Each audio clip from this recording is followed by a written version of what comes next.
Hello, ẹ káàárọ̀, ẹ káàsán, ẹ káalẹ́ according to the time tí mo bá bá yín. Èmi ọmọ yín náà mà tún ni mo tún dé Olédìkẹ́ ìfẹ́ Olúwaṣọ. Èmi ni mo tún ṣe sàlámù àlékún sí gbogbo ọmọ Yorùbá, gbogbo ọmọ Nàìjíríà lápapọ̀.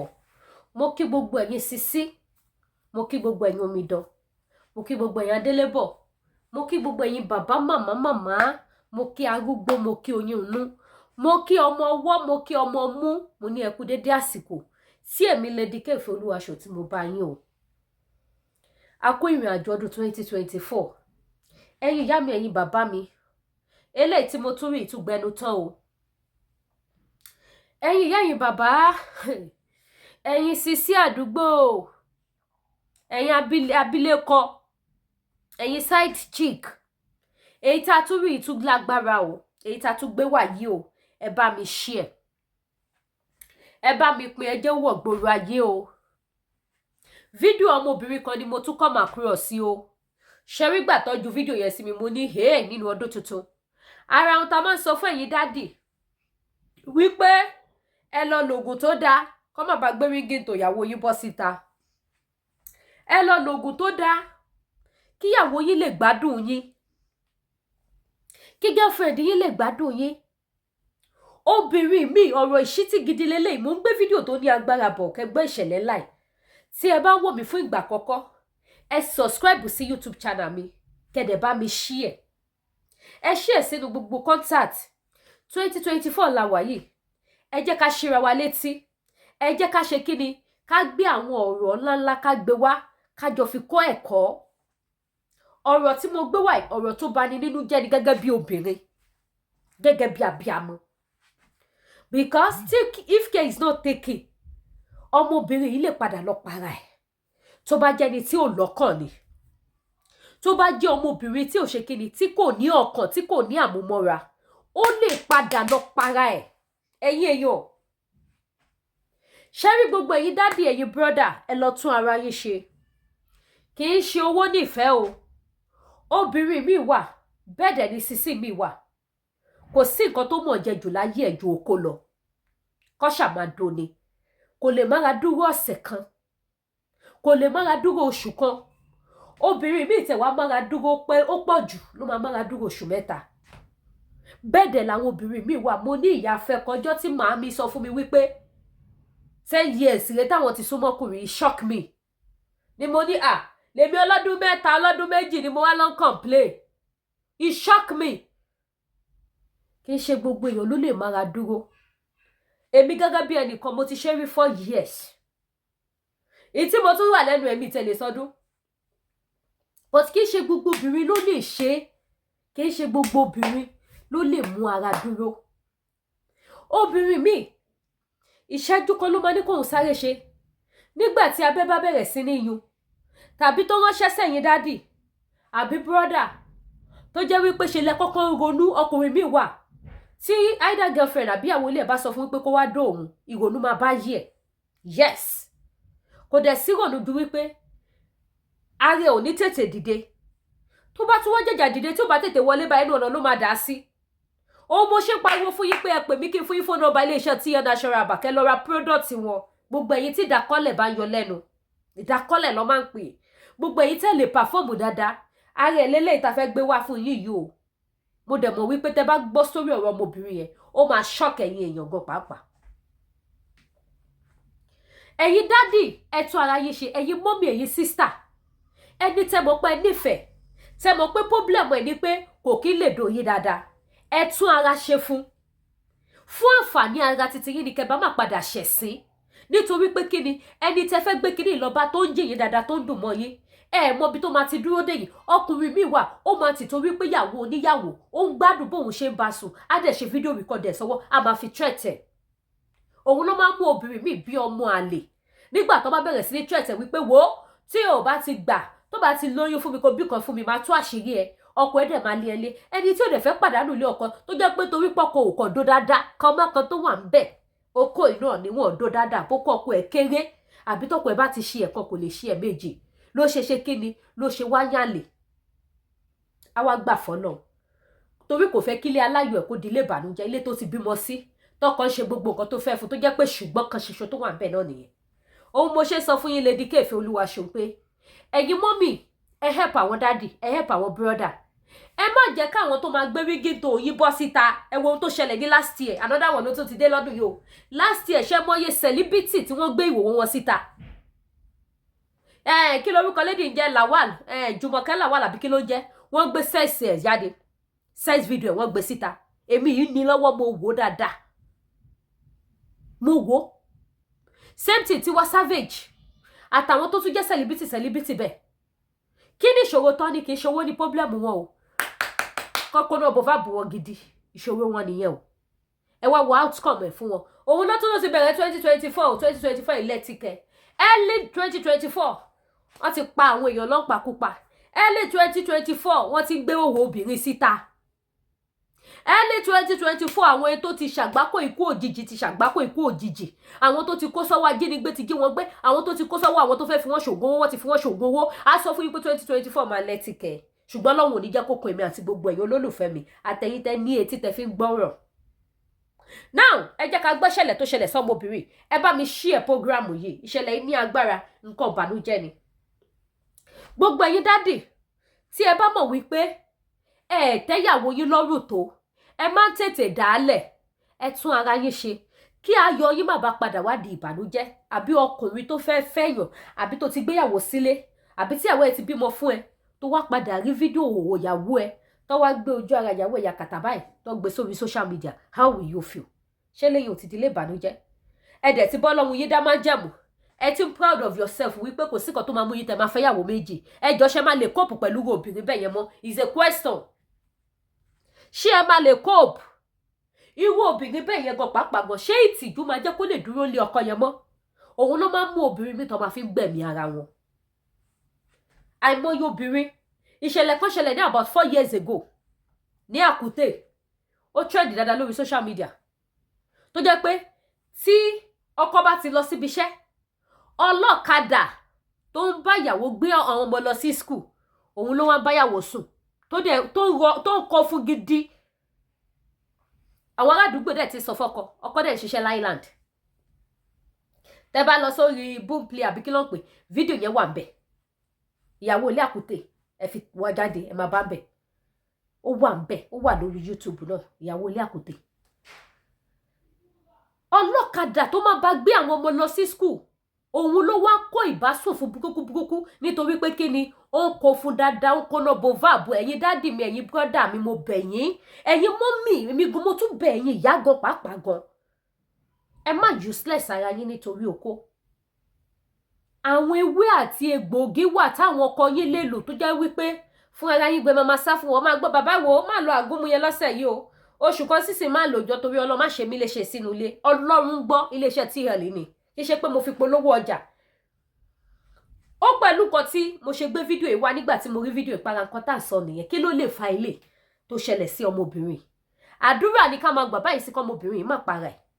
Àdúrà gidi. Now ẹ bá mi gbójú ayọ̀ sókè. Ẹ wá bá mi gbọ́ ìṣẹ̀lẹ̀ tó ṣẹlẹ̀ sí ọmọbìnrin. Kẹ́ wojú ọmọbìnrin náà. Báwo ló ṣe rí, báwo ló ṣe ṣe? Ṣé àwọn tó wò wípé yes wọ́n ń do dáadáa? Ṣé àwọn ni wọ́n gbé òwò ẹ̀ síta ni àbí ti báwo ni? Tó fi wá ya ojú òbò ẹ̀ tó gbé síta. Ó tún wá jóbò tó ní èélá lábẹ́. Ẹja àjọgbọ́. Èwo nínú yín ló lọ líìkì làpálàpá tó wà nídìí ọmọ ẹ̀ jáde? Jésù.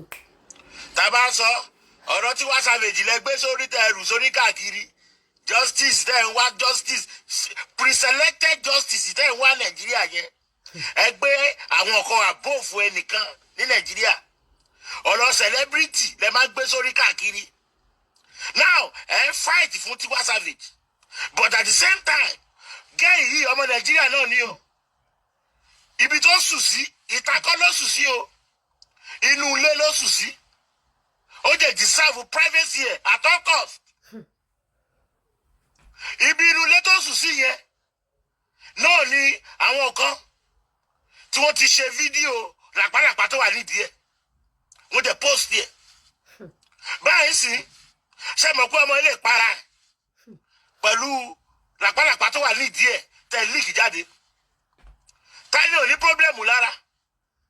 ta ni ò ní àìsàn lára tó lukaluku ń wò, ta ni ò ní pọ́blẹ́mù tó ń pamọ́ra tí ò lè sọ síta. Kò sẹ́ni kankan tó sọ̀rọ̀ nípa ọmọ yìí o. Now tọ́mọ ẹ tó bá dọ̀la báyìí tẹ́ bá rí wípé ọmọ ẹ ti gbé sniper jẹ, ó ti lọ commit suicide, ó ti para ẹ̀. Now gbogbo àwọn blogger tó ń gbé Tiwa Savage ẹ̀ ní gbé àwọn yẹn mọ́, ọ̀rọ̀ ọmọ ilẹ̀ máa gbé káàkiri. Bọ̀ nígbà tọ́mọ ẹ wà láyé báyìí tó yẹ kí gbogbo wa ká mọ àwọn bọ̀bọ̀ wo ló lọ líìkì privacy ọmọ jáde. àwọn bọ̀bọ̀ wo kí ló dùn wọn àti bàbá yẹn pọ̀. Nobody is talking about it. A máa sọ̀rọ̀ pẹ̀ ẹja gbọ́tán. Èmi lẹ máa sọ fún yín dó èmi náà mo lè wà ní èmi náà ni mi ò dá ẹ ń sẹ̀lẹ́ẹ̀tì àwọn kan sórí ẹnìkan bí Nàìjíríà ṣe rí nìyẹn. Ẹ dẹ̀ mọ̀ pé ìdí májẹ̀ ó bàjẹ́ ni mo wà dó ìdí ọmọ yìí ti bàjẹ́ bọ̀tì ó ìṣe ń kí ọ. Insult ẹ̀sìn. Ọ̀rọ̀ ẹnu ẹkùn ó lè kí ọ làpálàpá yẹn táyọ̀ ní làpálàpá ní bàtà wà kékeré làpálàpá pọ̀ lórí mi gan ọ̀rọ̀ ẹnu ẹkùn mo fi kí ọ ẹ̀. Nǹkan tó ṣe ọmọ yìí kò sí ó ní pírọ́blẹ́mù tó ń dá ṣe fún ara ẹ̀ nínú ilé ni tó ń tọ́jú. Tẹ bá dẹ̀ rí ìdíyẹ dáadáa máa ní pé ó ti ń tìtì làpálàpá yẹn ó ti ń lọ. Up till now kò sí anybody tó ń sọ̀rọ̀ nípa ọmọ yìí. Blọ́ọ̀gì tó ń post ẹ̀ fọmọ yẹn ń pa. Ṣé ń gbọ́ṣẹ́? Ẹ̀ ń sọ̀rọ̀ sí. Kò dẹ̀ sí obìnrin gbogbo obìnrin tí ẹ̀ ń dìfẹ́ǹdì ọ̀rọ̀ Sophia àti Tiwa Savage none of you tẹ̀lé dìfẹ́ǹdì ọmọ ẹ̀ ṣé torí pé wọn ò mọ̀ kò ń ṣe celebrity pre-selected justice ti páyín ní Nàìjíríà. Now Nigeria police ẹ gbọ́dọ̀ investigate ọmọ ẹ̀ ta ló leak privacy ọmọ ẹ̀ jáde kò só deserve privacy ẹ̀ ìtakọ́ ló sùn sí inú ilé ló wà. Ṣé báwọn tó lọ ń do náà ni? Ó lè líìkì làpálàpá ìdí ẹ̀ jáde. Àwọn tó ń do ló máa gbé síta. Mo wà nù yàrá mi ìsèyàn ká dẹ̀ wá gbé òun mi síta. Lẹ ṣe ń bàjẹ́ Nàìjíríà. Ẹ ṣọ́ra yín. Ẹ ṣọ́ra yín. Ìdí májọ bàjẹ́ ni mo wà. Nàìjà sì máa dùn. Kọ́ lè dùn. Nàìjà òṣìwò ló ń dùn. Ẹ̀yin yẹ́ ìbàbá mi ìtẹ̀ráyè tẹni tó wá Nàìjà máa dùn. Ọ̀rọ̀ ọmọbìnrin yẹn ló jẹ mí lógún. Ẹ̀gbọ́n wọn làwọn bọ̀bọ̀ wo ló gbé òwò ẹ̀ síta. Ṣé báwọn tó ń dóra wọn náà ni? Ṣé ọkọ tó fẹ́ yàn ṣó máa gbé òwò èèyàn síta? Irú àlébù wo ló bá ní lára? Irú àlébù wo ni ò bá ní lára? Kódà kó kúrò ní lápálápá kó tún mórú kankan míì mọ́. Ìyẹn ò ní pé kọ́kọ́ tó fẹ́ kó gbé síta. Ṣùgbọ́n bí tó bá ti joyè onídokúdo kiri lé.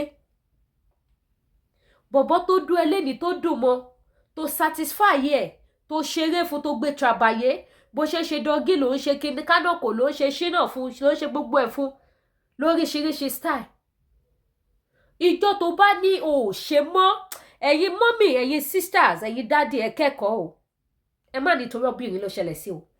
Ìjọ tó bá ní o ò ṣe mọ́ àbí tó bá ti rí traces wípé o fẹ́ fà sẹ́yìn àbó fẹ́ settle down àbódà pé ọkọ ẹ ti ń tẹ́ ẹ lọ́rùn dáadáa nínú ilé ó fẹ́ máa fi style yẹra fún òun sórí gbogbo àlébù tó ti ní tó jẹ́ wípé ó fẹ́ pẹ̀lú ẹ̀ tó yẹ pé àsìkò tó bá ń dùn ẹ lọ́wọ́ tó ń dùn mọ́ gidi àlébù yẹn ló máa fi kọ poem fún ẹ tínú ẹ máa dùn tá máa bẹ́ẹ̀ fọwọ́ pátá máa dùn mọ́ ẹ àlébù yẹn ló máa kọ́kọ́ target bó ṣe máa fídíò ẹ gbọ́ ẹ kẹ́kọ̀ọ́ nígbà tí wọ́n gbé Moyo Lawal yes mo ti rántí orúkọ lédì yẹn Moyo Lawal nígbà tí wọ́n gbé sex clip ẹ̀ jáde ìyàsìkò tó ń dùn mọ́ tó yẹ kó tó bá ti mú ọyàn ẹ̀ ló máa dùn mọ́ ibẹ̀ ni bọ̀bọ́ yẹn fídíò ló gbé bọ́ta o gbogbo bó tún ṣe sọ fún bọ̀bọ́ yẹn pé ó mú yan mi ní fídíò rìkọ́dì ló ń ṣe gbogbo ẹ̀ ló fídíò ló gbé síta why tó fi ṣe bẹ́ẹ̀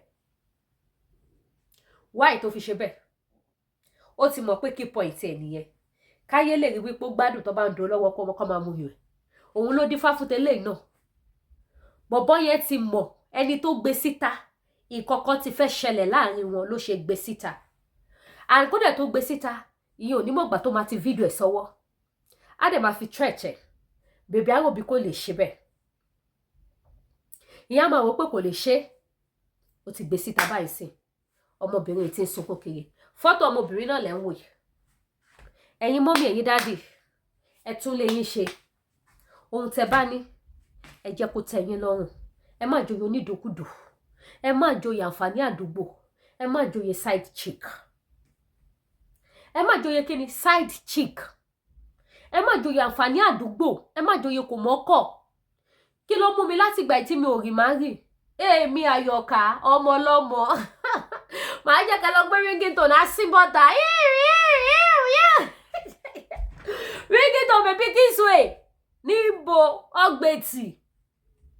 Ẹjọ́ torí Ọlọ́run ẹ̀yin obìnrin ẹ tún lè yín ṣe. Ẹ̀yin dádì tẹ́ nífẹ̀ẹ́ ìyàwó yín, tẹ́ nífẹ̀ẹ́ girlfriend yín, tẹ́ nífẹ̀ẹ́ nǹkan tẹ́ ń jẹ, ẹ ṣiṣẹ́ mọ́. tó ẹ̀yin fúnra yín bá ti mọ̀ wípé nǹkan ọmọkùnrin yín problem ni, bẹ́ẹ̀ ṣe nífẹ̀ẹ́ bèbí tó bí bèbí ṣe nífẹ̀ẹ́ yín tó, ẹ má tètè come. Nǹkan ọmọkùnrin yín kéré, àbí tẹ́ bá ti ṣẹ̀kan báyìí ó tún di after 5 hours tí bèbí ò ní lè dúró mọ́. Ẹ jọ̀ọ́ ẹ lọ túnra yín ṣe. Tí ẹ bá mọ̀ bẹ́ẹ̀ ṣe fẹ́ ṣe ara yín, ẹ pè WhatsApp number mi kí n direct yín sí iléeṣẹ́ TL Natural Herbal. Èmi sọ fún yín wípé gbogbo òkè ìṣòro yín máa di pẹ̀tẹ́lẹ̀. Ẹ jọ lora yín gbó, ẹ lora yín pẹ́pẹ́. Nǹkan burúkú òun lélẹ̀ 2024 ọmọ ọlọ́mọ àjòpá rẹ̀. Ẹ tún wá àwọn blogger tó bá máa wá lọ́wọ́ bọ́ sí àwọn blogger obìnrin ni wọ́n ti fọmọ ọlọ́mọ ṣẹ̀sín, wọ́n ti fi ń ṣẹlẹ́yà, wọ́n ti fi ń ṣẹ̀sín, wọ́n ti fi ń ṣẹlẹ́yà. Ṣe rójú ayé lóde. Ẹ̀yin ọmọ Yorùbá, ẹ̀yin ọmọ Nàìjíríà as a whole, ẹ túnra yín ṣe. Mo kàn ní kí sáré tún mélé wá ká fi kẹ́kọ̀ọ́ ni. Orúkọ tèmi ò yí padà, Lady K Ìfẹ́olúwa Show, òun ni orúkọ mi. Mo bẹ̀ gbogbo ẹ̀yin tẹ́ bá wò mí for the first time, ẹ subscribe sí YouTube channel mi. Ẹ lè máa gbádùn àwọn fídíò mi bí bá ṣe mú wá lọ́lọ́kan òjọ̀kan. Kẹ́dẹ̀ tán notification bell yín, ó wà very important. Kì í ṣe kẹ́ subscribe kẹ́ kúrò ńbẹ̀. Tẹ́ bá kọ́ subscribe kò wúlò fún yín, because tí a bá ti ń ṣe program ẹ ní gba notification débi tẹ́ máa tún mọ orí ta gbé wá. But tẹ́ bá subscribe tẹ́ tán notification bell yín, òun ló wúlò fún yín, òun ló máa pay yín. Ó pọ̀ tá máa mú wá fún yín nínú ọdún yìí. Ọdún yìí sẹ́, no gree for nonsense, no take nonsense. I know they gree. Gbogbo ẹ̀ ló ọdún ìbàdé. Orúkọ mi ò yí padà, Lady K Ìfẹ́olúwa Show. Mo dúpẹ́ lọ gbogbo ẹ̀yin látìlẹ́yìn mi, gbogbo ẹ̀yin tẹ́ ń bá mi share program mi, gbogbo ẹ̀yin tẹ́ ń wo ètò mi, gbogbo ẹ̀yin tẹ́ ń subscribe, gbogbo ẹ̀yin tẹ́ ń comment. Ẹ ṣé ojú òní tí yẹn nínú ìkọjá ayé yín o. Ẹ má wá gbàgbé, ẹ̀yin tẹ́ bá fẹ́ ra product iléeṣẹ́ TH, WhatsApp number mi nìyẹn. Ẹ̀yin tẹ́ bá fẹ́ send owó láti Canada sí Nigeria, láti America sí Nigeria, ẹ lọ download Lemfi app. Referral code tẹ́ máa lò, tẹ́ máa lè fi gba bonus yín, òun lẹ wò lókè pátápátá lórí fídíò yìí. Referral code tí ẹ máa fi gba bonus. Tẹ́ bá wà l'America, ẹ máa gba $20 bonus. Tí ẹ bá wà ní Canada, ẹ máa gba $30 bonus. So referral code tẹ́ máa lò tẹ́ bá ti lè download Lemfi app, òun lẹ wò yẹn. Ẹ̀yin tẹ́ bá ti download ẹ̀ tipẹ́tipẹ́ tẹ́ ẹ wá tí ìlò tẹ́ ṣẹ̀ṣẹ̀ fẹ́ máa lò ó sìn, ẹ delete ẹ kẹ́ re-enter padà. Ó máa ṣiṣẹ́ lọ́wọ́ kan. So bó ṣe jẹ́ nìyẹn. So ẹ má wá gbàgbé, ẹ̀yin tẹ́ bá fẹ́ ra body cream, body soap tó wà pa, iléeṣẹ́ Danari skincare, àwọn ṣe product tó wà pa tí ò ní fún yín lè lá, tí ò ní fún yín lápálápá. Ẹ ṣé gan, mo dúpẹ́. Ire o.